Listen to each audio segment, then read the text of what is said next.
अब स्वामीनाथन कमेटी की जिस रिपोर्ट के बारे में हम लगातार आपके सामने डिटेल रख रहे हैं, इसी रिपोर्ट के बारे में जिस तरीके से अभी हमने आपको डिटेल जानकारी दी, मैं एक बार सुमंत का रुख करना चाहूंगी, क्योंकि शंभू बॉर्डर पर लगातार किसानों के साथ भी वो बातचीत कर रहे हैं और ये किसान बात तो पहले दिन से सुमंत कह रहे हैं कि बातचीत के रास्ते तो खुले हैं लेकिन समाधान की कोई दिशा नहीं दिख रही।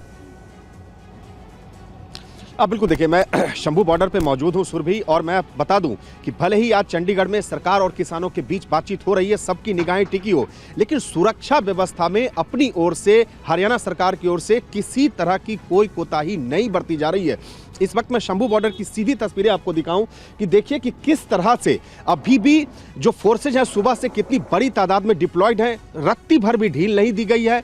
सुबह से ही लगातार गाड़ियों में भर भर के जो फोर्स हैं वो शंभू बॉर्डर पहुंच रहे हैं। सामने आप देखिए पैरामिलिट्री फोर्सेज के जवान, हरियाणा पुलिस के स्वैट कमांडो, ये तमाम लोग यहाँ मौजूद हैं और गाड़ियों की जो तादाद है वो और बढ़ा दी गई है। सामने आप देखें डंपर और ये सब तो पहले से ही हैं, जो सीमेंट के ब्लॉक्स, कटीली तारे। तो सुरक्षा में किसी तरह की कोई कोताही नहीं है। रोड अभी भी दिल्ली अमृतसर हाईवे पूरी तरह से, मैं दूसरी ओर की भी तस्वीरें दिखाऊं, ये देखिए, ये हाईवे पूरी तरह से बंद है। सिर्फ सरकारी गाड़ियां और फोर्स की गाड़ियों को ही आना जाना यहाँ पे अलाउ है।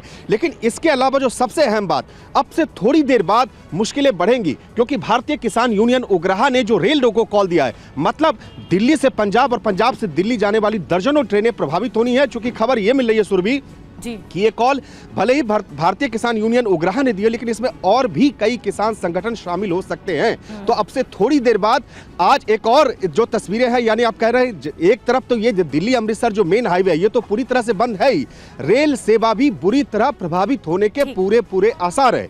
तीसरी ओर ये देखना होगा कि जिस तरीके से बहुत ज्यादा प्रभावित हुआ सुमन, अब आप जिस तरह से बता रहे हैं रेल यातायात पर भी इसका फर्क पड़ सकता है और अब ये देखना होगा कि किस तरह से आज की बैठक के बाद क्या नतीजा निकलता है। सबकी नतीजों पर ही नजर है, लेकिन आपको समझाना होगा। मैं शालिनी आपके पास आऊंगी जो गाजीपुर बॉर्डर से हैं, लेकिन हम आपको समझाते हैं। स्वामीनाथन कमेटी की रिपोर्ट में एमएसपी की गारंटी वाली बात पर किसान अड़े हुए हैं। अब आपको यह भी समझना होगा कि आखिर एमएसपी तय करने का फॉर्मूला क्या होता है, कैसे सरकार एमएसपी तय करती है। मिनिमम सपोर्ट प्राइस तय करने के लिए 3 पार्ट में बांटा गया है। पहला है A2, इसमें खेती की लागत जिसमें खाद, बीज, सिंचाई, कटाई की लागत तय होती है। फिर आता है A2 के साथ साथ FL, फैमिली लेबर, यानी जो परिवार के लोग खेती के लिए मेहनत करते हैं, और फिर A2 प्लस FL को मिलाकर C2 तैयार होता है। इसमें कुल पूंजी और भूमि किराया शामिल होता है और इन सबको यानी A2 plus FL plus C2 को मिलाकर एमएसपी तय की जाती है। ये पूरा गठजोड़ होता है, ये पूरा समीकरण होता है एमएसपी को लागू करने का। और हमारे साथ शालिनी जुड़ी हुई है। शालिनी, मैं देख सकती हूँ आपके पीछे ट्रैफिक इस वक्त सुचारू है, लेकिन गाजीपुर बॉर्डर से इस वक्त क्या अपडेट है?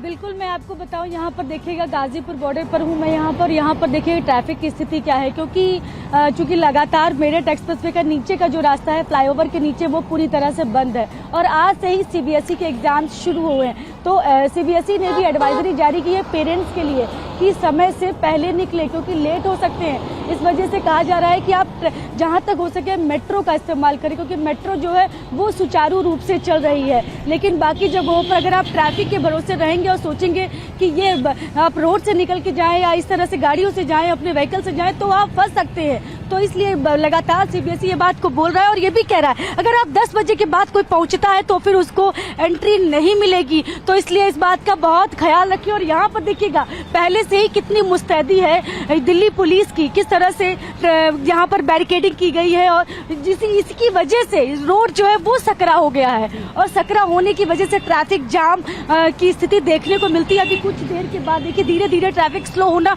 शुरू हुआ है, लेकिन 10 बजे तक अगर आप देखेंगे तो इसमें जो है वो गति इसकी और कम हो जाएगी। बिल्कुल, और इसीलिए बार बार कहा जा रहा है कि ध्यान रखें, सभी सीमाओं पर सुरक्षा बढ़ा दी गई थी। जाहिर सी बात है लोगों को, आम लोगों को भी दिक्कत हो रही थी।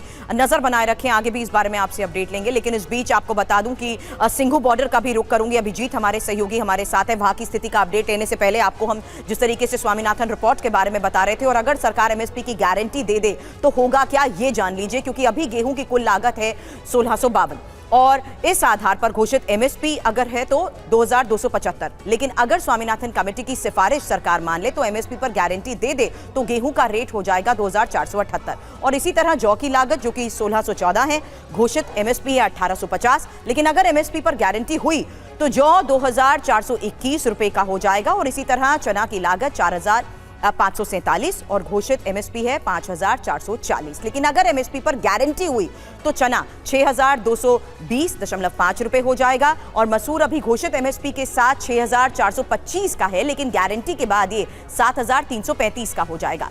सरसों घोषित एमएसपी के साथ अभी 5650 की है, लेकिन सरकार ने गारंटी दी तो सरसों 6102 की हो जाएगी। और कपास घोषित एमएसपी के साथ 5414 की है, लेकिन एमएसपी की गारंटी के बाद 8121 की हो जाएगी। ये भी बता दें कि हमने आपको जो रेट अभी दिखाए हैं वो प्रति क्विंटल के हिसाब से ही हैं।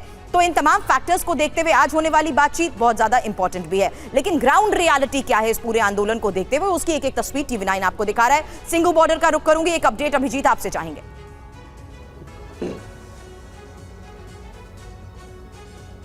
जी बेशक किसान जो है वो शाम 5 बजे तक शांतिपूर्ण प्रदर्शन करें, लेकिन लोगों को कितनी भारी परेशानियों का सामना करना पड़ता है। सिंगू बॉर्डर से इस वक्त हम आपको तस्वीरें दिखाते हैं। यहाँ पर इतनी भारी सुरक्षा बंदोबस्त किए गए और उसके बाद लोगों को किस तरह से असुविधा हो रही है ये भी हम आपको ये तस्वीर दिखाना चाहेंगे। जितने भी लोग आपको दिख रहे हैं ये संकरे रास्ते से जाते हुए, बैरिकेडिंग के बीच से पार करके जाते हुए, पैदल चलने के लिए इतना ही रास्ता यहाँ पर छोड़ा गया है सुरक्षा कारणों से। और आपको लोग आते हुए भी दिखाई देंगे, जाते हुए भी दिखाई देंगे। हरियाणा के सोनीपत की तरफ से हजारों की संख्या में हर रोज लोग दिल्ली में काम करने के लिए आते हैं और दिल्ली से भी हजारों की संख्या में लोग हरियाणा की तरफ जाते हैं। इनके लिए वाहन चलते हैं, हजारों वाहन चलते हैं और लाखों लोग हर रोज हरियाणा, दिल्ली, पंजाब की ओर ट्रैवल करते हैं या फिर उधर से दिल्ली की ओर आते हैं। इतने लोग प्रभावित हो रहे हैं, इतने लोगों का आम जीवन जो होता है, सामान्य जीवन जो होता है वो इससे प्रभावित हो रहा है। ये भी बात लोगों को ध्यान में रखनी चाहिए। दूसरी बात, जो लोग यहाँ से काम पर जाते थे उन्हें 2 से 3 किलोमीटर तक पैदल चलना पड़ रहा है, क्योंकि अभिजीत सारा मुद्दा इसी बात पर आकर ठहर जाता है कि अब जो बैठक होगी क्या वो नतीजा ग्राउंड पर देखने को मिलेगा, क्या किसान मानेंगे, क्या सरकार किसानों को मना पाएगी।